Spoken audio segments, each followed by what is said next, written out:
Yo los aplaudo a ustedes. ¿Cómo andás, Gustavo? Gracias por venir, bien, muy resfriado ustedes. Es verdad, es verdad. Mi voz igual no cambia mucho, pero está un poco peor. Sí, es una de las voces que no te das cuenta si estás resfriado, si estás gripado, si está bien. Bueno, ¿estás bien? Bien. Bueno, gracias por la invitación. No, por favor, la verdad. Por venir. Hacía tiempo que teníamos Traer esta casa también es toda una historia. Es toda una historia. ¿Has escuchado Radio Universal? Pero claro, bueno, es que los he escuchado ustedes, he escuchado el programa. Yo escucho también mucha radio. Sí, eso claro. de que solo escucho mi radio no existe. O sea, escucho mi océano, pero voy por las radios, hago zapping. Y ustedes muchas veces están también en la tarde, que estoy camino a algo. Ahí va. Ya después entrando a océano se me complica. Y Claro. muchas veces he escuchado entrevistados que tienen que estar. Sí, bien, bueno. Siga, arranque usted que después. Bien. Gustavo, ¿cuándo fue tus inicios, digamos? ¿Cómo empezó ¿Cómo todo? fue? Claro, de vos decir, che, mira, voy a ir por el tema de la comunicación, o fue de casualidad, o vos decidiste ir por la comunicación. No, yo cuando tenía 15 años, la verdad que quería ser periodista y doctor, médico. Mis padres estaban muy contentos porque quería ser médico. Y no quedaron nada contentos cuando le dije que no quería, que no iba a estudiar medicina y me puse a estudiar ciencia de la comunicación. Hasta ese momento, entre los 15 y hasta los 18, lo que a mí me gustaba hacer era escribir y me iba, podemos decir que bien con eso. No tenía expectativas me encantaba la radio la descubrí, la televisión obvio que estaba en mi casa, el diario estaba en mi casa, mi padre desayunaba con el diario, entonces yo desde muy chico tomaba el diario por la parte de atrás y me iba a fútbol, a historietas, y un día entre fútbol e historietas empecé a leer otros titulares y un buen día empecé a leer todo el diario, o casi todo el diario, estaba la radio prendida, la tele, y en verdad la radio cuando tuve una simple enfermedad, sarampión, empecé a jugar con ella, a armarme, no me acuerdo si tenía 12, 13 años, mis propios rankings musicales, ¿no? Lo que hacía para no aburrirme, en vez de escuchar una, Hacías vos, ahí va, como navegando en el dial y aparecía una canción y me quedaba ahí hasta que decían de quién era la canción, porque también escuchaba de Y eso todo. se extinguió, ¿no? Eso sí, eso ya no existe, claro. Tampoco ni los rankings musicales. No, algunos hay. Sí. Pero bueno, me entré a conectar y empecé por, se las hago corta, pero estudiando, tuve la suerte de conocer a Raúl Laurenzo, que fue uno de los promotores del Joven Tango y de la Fundación Cienarte, y me dijo, ¿querés escribir en la revista del Joven Tango? Me invitó a hacer una audición de que ellos tenían de Joven Tango, donde con otro compañero que hace radio, yo ahí armé un equipito, éramos 3, armamos una sección de un programa, que era cómo la gente joven veía los distintos barrios. Bien. Algo que era un poco armado, guionado, y así fue que empecé, y una cosa fue trayendo a la otra, ¿no? ¿Y cómo caes a Océano? Bueno, a Océano caigo porque estaba en emisora del Palacio. Bien, sí. Radio de FM, del Palacio de la Música, 93.9. Sí. Mirá qué puntería, Sí, justo. puntería justito, ¿eh? Y ahí quedaste. Cayó el encuadre y quedaste. Claro, y un buen día, Miguel Olivencia, Miki Olivencia, estaba en Radio Mundo.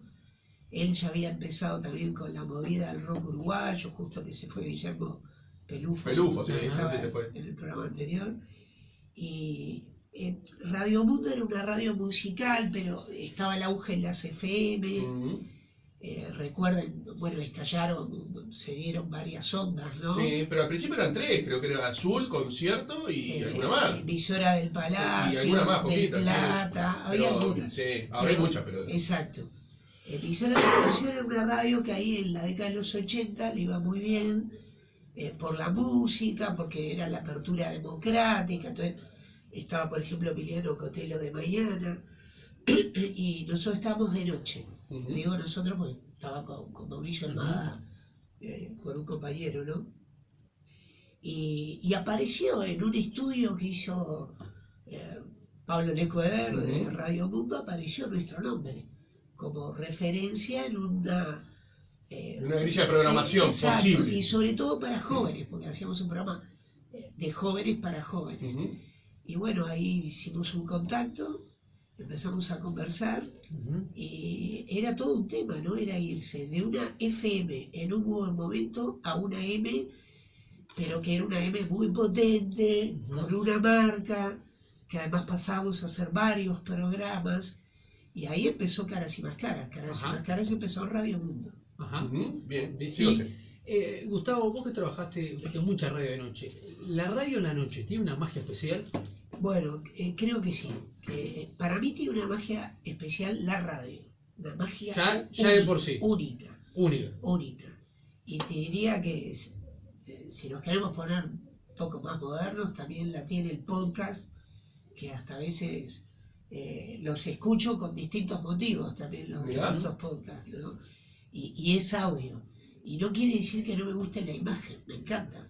Pero la radio tiene primero como esta magia de escuchar al otro viéndolo y con la posibilidad de no verlo. De no verlo, exactamente. No tiene mucho que ver el programa. De una forma muy libre, imaginándote lo que está ocurriendo. Es un medio libre. O sea, un programa de televisión, esto está bastante visto y estudiado, pero entre tu proyecto, que se concrete, que la dirección lo apruebe y salga al aire, pasa por muchas miradas previas, ¿no? La radio es un medio más directo, es como entre ustedes y la dirección. Bueno, habrá que ver cómo sale también. Hay que empezar un proyecto también y todo, claro. Obvio que hay que empezar un proyecto, pero fíjense cómo estamos vestidos. Yo estoy en un estado que de repente en televisión estaría más complicado hasta con el pañuelito. Pero mismo transmitiendo. Tiene otra libertad. Pero mismo transmitiendo, estamos transmitiendo en vivo y estamos así, no pasa nada. Es más entre casas, pues la radio te permite libertad. En el cuarto de una casa, ¿no? Exacto, tal cual. Vos sos un tipo que a lo largo de tu trayectoria te has dedicado también a estudiar e incluso a dar clases de lo que es el lenguaje no verbal, el comportamiento corporal, distintas actitudes, ¿no? Digo, ¿qué te llevó a vos estudiar eso y que te apasione tanto? Bueno, buenísima pregunta, porque en verdad el otro día justo hacía en la universidad una presentación de un libro que saqué y decía eso. Acá tuve la suerte de tener una biblioteca que me permitió ir a varios libros de temas que eran como mágicos en aquel entonces, que no había ni tanto conocimiento, no podías googlear, no podías buscar, no existían los podcasts, los videos, nada. En verdad, yo estudié comunicación y siempre lo digo, el gran motivador que tuve fueron al principio mis propias limitaciones. O sea, yo me daba cuenta que con mi voz tenía una limitación, otra limitación que tenía es que casi no levantaba la mano, no levantaba la mano en clase. ¿Era tímido? Era muy tímido. En clase interactuaba muy bien con mis compañeros, era de los que siempre estaba organizando reuniones, fiestas, lo que sea. Pero en clase era de esos que, entre que lo pienso y lo digo, pasaba ya la clase entera. Claro, ahí va. Y también muy imagino mal. También la conjunción de lo que querías decir vos y lo que terminabas diciendo. Bueno, capaz que en el medio pasaba algo. Universos paralelos. Exacto. Luego pero eso nos pasa mucho. Me ponía colorado, no me salían las palabras, titubeos expresivos. Y un buen día me cruzo con un amigo que viene de Argentina y me recomienda hacer algo llamado neurolingüística, programación neurolingüística. Y ahí empecé a trabajar mi situación-problema, vamos a llamarlo así. Yo siempre digo que es mejor darte cuenta que ignorarla, ser consciente que inconsciente de la misma. Tal cual. Y empecé a descubrir un mundo que me resultó espectacular, que es, se puede trabajar mucho y aprender sobre la comunicación entre nosotros, entre las personas. Tema que no es nada nuevo hoy, por suerte, y en aquel entonces tampoco, pero en los enfoques de carreras vinculadas a periodismo rara vez se veía eso, y una cosa fue trayendo la otra. La neurolingüística trajo el coaching, otras disciplinas, y es como, yo siempre dije, empecé a estudiar recién ahí, en serio, hasta el día de hoy, ¿no? Y en ese ámbito, vos tenés el lenguaje, tenés tus emociones, tus pensamientos, y también comunica tu cuerpo. Uno siempre retroalimenta al otro, ¿no? Bien. Por ahí me interesó las posturas corporales, lo que dice la cara, el cuerpo, etc. ¿Nos estás analizando nosotros? No vivo analizando. Porque viste que a veces se dice hasta de los psicólogos, ¿no? Sí, Dice que sí, es bravo porque te está analizando todo el tiempo. Eso no. Además recomendamos comunicación láser, ¿verdad? Comunicación láser, sí. Claro. Lo tengo pendiente, ¿eh? Lo tengo pendiente. Lo vamos a El libro leer. del señor Gustavo Gustavo Rey. Rey, estrenado el año pasado, fines del año pasado. Fines del año Lo tengo pendiente, pero lo sigue usted. Bien. A ver, Gustavo, corregime si me equivoco. Yo tengo el recuerdo, hace muchos años te escuché decir esto, pero capaz que estoy errado. El corte de pelo es la ideología, la vestimenta es como uno tiene su, como, a ver, ¿cómo te puedo decir? Autoestima, y el poder está en el calzado. Vos sabés que no me acuerdo si lo dije, yo creo que lo dijo Gustavo Olivera, una persona que yo llevaba al programa. Sí, Puede ser. Sí, pero a ver, está buenísima la frase, ¿no? Yo diría, bueno, a ver, la impresión la causa un todo. Me asocié ahora por ¿no? esto de Claro. ver y visualizar. Mira, comunica el pelo. Nosotros, Juan, vamos comunicando cada vez menos. Él no comunicará, digamos la verdad. Bueno, estamos ahí, mirá que me falta poco. No, pero vos sos el Rey León al lado de los peleados. Gustavo. Dejate de joder, Gustavo, vamos arriba. Me duró un poco más todo eso. Bien, excelente. Claro, me duró un poco más. Y además rechazo totalmente el implante capilar, el teñido de pelo. Problema mío, ¿no? Pero Cada cual es libre. Vive y lucha. yo vivo y lucho, exacto. Yo hasta que llegué a caerme de la vergüenza dije ya está, ahora cortemos todo. Después habré dado plata. Es que es lo mejor, ¿sabes lo que voy por ese camino? Pará, ¿cómo era? Pero me quedé Mira, enganchado con eso. El calzado, la ropa, tu pelo, todo comunica. Eso es Ahí va. clarísimo. Mirá vos. Es que todo comunica. No quiere decir que uno tiene que vivir enfocado en la primera impresión, y que la primera impresión cuenta, es verdad, pero atravesarla es lo mejor que podemos hacer. Un buen comunicador atraviesa la primera impresión. Pero me quedó muy... no te muy- quedás con la apariencia Claro, solo. y me quedó muy marcado eso. Entonces dije, se le voy a preguntar a Gustavo a ver si era él que lo Claro. había dicho, porque, viste, Era Gustavo Olivera. Mirá, no sabía eso, no sabía, pero es una gran apreciación, ¿eh? Sí, Es sí. una gran apreciación. ¿Sabes qué? Perdóname, ¿querías decirlo? No. Dale. ¿Vos fuiste coaching, o sos, no sé, pero de las charlas de TEDx? Sí, ¿Puede ser? sí, desde que... Bien, ¿cuál es tu Exacto. función así ahí, ¿no? Porque la verdad que uno puede ver una charla de TED, pero hay un gran trabajo detrás. Sí. ¿Cuál es tu función de eso? ¿Y cuál fue la historia que más te pegó y más te llamó la atención de todas las que se hablan año a año, ¿verdad? Bueno, esta última pregunta la voy a ir pensando mientras te No te respondo la anterior. ¿Cuál es Porque- ahí va. ¿Cuál es tu no, trabajo a la hora del claro, coaching de bueno, las charlas de TED? ahí hay un gran equipo de la productora Lucero, de Carolina Kim, Bruno Gadea, siempre conforman un buen equipo. Martín Larre trajo, como fue el primero que trajo la franquicia, hoy vieron que hay TED Montevideo, que Sí. es la que estuvo primero, pero TED Pero el interior ha tenido mucho, sí, claro. La Pedrera empezó este año, también ahí estoy dando una mano. Y bueno, ellos se vincularon conmigo porque sabían que yo trabajaba oratoria con distintas personas en distintos ámbitos más técnicos, ámbitos donde la gente tiene que hacer presentaciones técnicas, donde tiene que hacer una presentación en una empresa interna o externa, etcétera, con alumnos, por varios ámbitos, ¿no? Incluso hasta gente chica en los últimos años. Si me dijeras lo que más me pegó en los últimos años, capaz que no son tanto las TED en las cuales participo, sino cuando tengo que participar entrenando, por ejemplo, a personas entre 12 y 15 años, como me tocó hace poco para un evento en el Antel Arena de red de aprendizajes de Ceibal. Y bueno, de repente un chico de entre 12 y 13 años que decía, levantando un dron, ¿no? Un dron que habían hecho aprendiendo robótica con los recursos que podían. Exacto. Y yendo a estudiar los sábados, que no era obligatorio, también porque querían. Decía, bueno, él ha sido mi profesor, yo aprendí mucho con él. Y se refería al dron, ¿no? Y valoraba mucho a su profesor de robótica. Pero también te podría decir, hay una historia, hay muchos eventos últimamente, hay otro de emprendedores sociales que se llama Impact Up, y ahí también hay casos extraordinarios. Las TED, yo trabajo de la siguiente manera, yo me encargo mucho de los oradores, no estoy yo solo, ¿no? Trabajamos mucho en equipo. Pero es la manera de ordenar un Como, relato, digamos. claro, ahí sí Ahí voy a algunos principios como claves que tiene, sí, el coaching como disciplina, que es escucharte, hacerte preguntarte qué idea tenés, por dónde querés ir. A ver, para la próxima, entonces escucho las ideas, las vamos viendo. Para la próxima, ¿te animás a traer alguna idea? ¿Te animás a empezar a ponerle una introducción a esa idea? O empezar a pensar un poco guía, cuál es bien, la columna bien. vertebral, cuál es el final. Y después la vamos trabajando paso a paso. Ujú. El contenido, el lenguaje corporal, la voz, Es clave. los recursos visuales, si usás videos, PPT, objetos, Sí. una pelota. La Agustín Lucas estuvo, por ejemplo, también muy buena.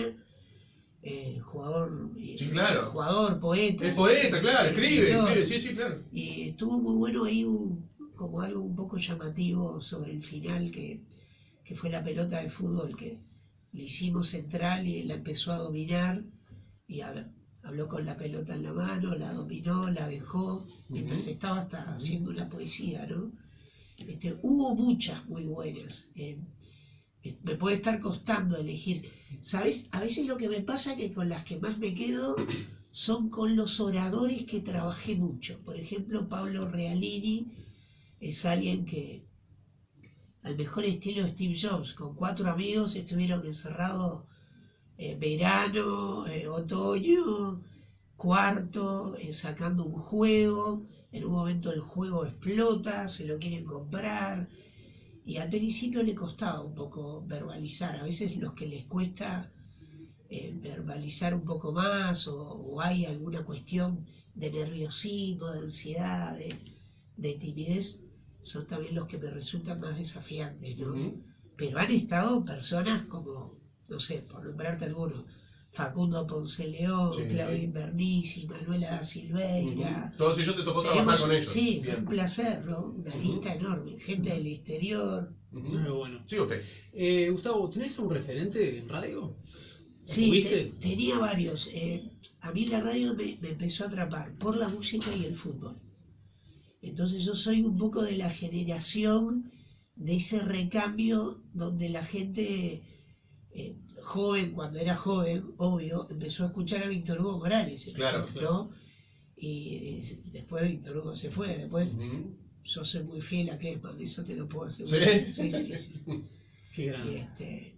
Y en música empecé a escuchar de todo, escuchaba Radio Mundo, Independencia, algunos programas, ¿no? Y en la Argentina lo que más me gustó fue Lalo Mir.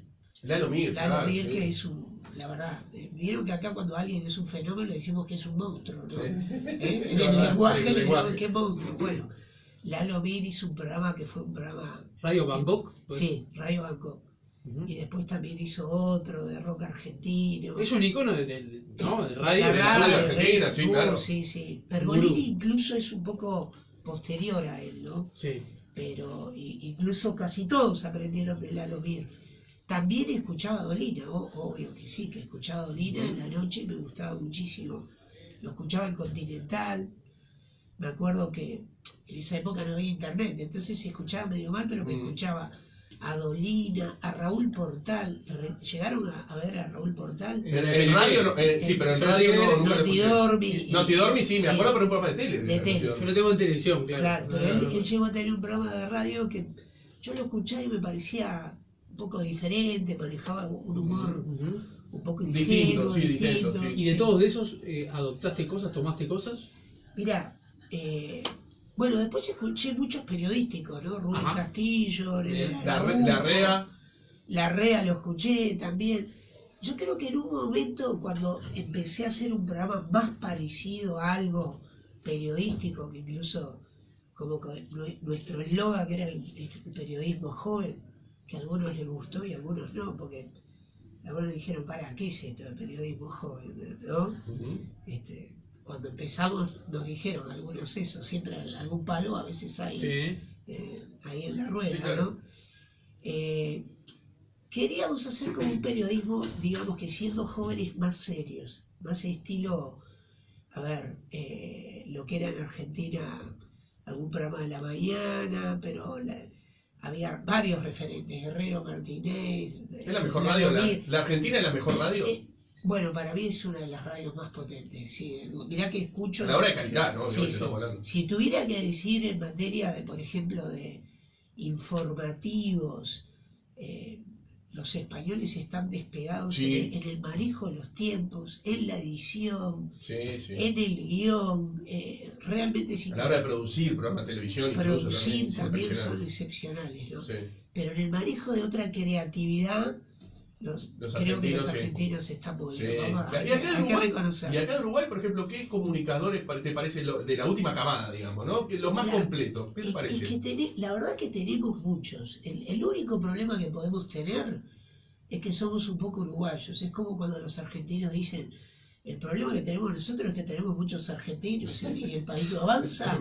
Bueno, la mirada del uruguayo siempre es, bueno, somos poquitos, nos conocemos entre todos, no lo valoramos mucho, pero a ver, hay un montón de comunicadores, los tienen acá. Aldo Silva es muy buen periodista, Nacho Álvarez es un periodista que va por el lugar del entretenimiento y en la mañana es fuerte, y también es muy bueno John Rosenberg, y también te diría que Mariano López, para mí es un periodista que además combina dos cosas muy bien, la información con el entretenimiento, con algo flexible, ameno, como es el mundo de hoy, ¿no? Y natural. Y Darwin de Pettinati es un fenómeno. Y no podés negar a Pettinati. Pettinati ha reventado el dial en momentos en la tarde. Bueno, los máximos rating que se dio con Pettinati fue Rosero. Claro, pero igual siempre después después se mantuvo bien. Ahora, y así podría seguir con una lista interminable. En materia de relatos deportivos, ¿ustedes han escuchado a veces relatores españoles, italianos? No, yo sinceramente no. Colombianos, pero estamos despegadísimos. Hay muy buenos relatores argentinos, pero recuerden que en Argentina se han querido llevar a Kessman, a Muñoz, a todos, se llevaron a Víctor Hugo. Te diría que en relato deportivo estamos... Bien, vamos a hacerle una pregunta que la va a responder luego de la actualización de noticias, ¿le parece? ¿Le parece? Sí, claro que sí, hágale una pregunta, pero fuerte, ¿eh? Mire que va el hueso, fuerte. Haga de cuenta que usted es un alumno de facultad, va a la facultad de comunicación, ¿sabes? Dale. A ver, pero espera, ¿qué es lo que más disfruta? Lo traté de usted. Sí, por respeto. ¿Qué es lo que más disfruta? ¿Entrevistar o producción?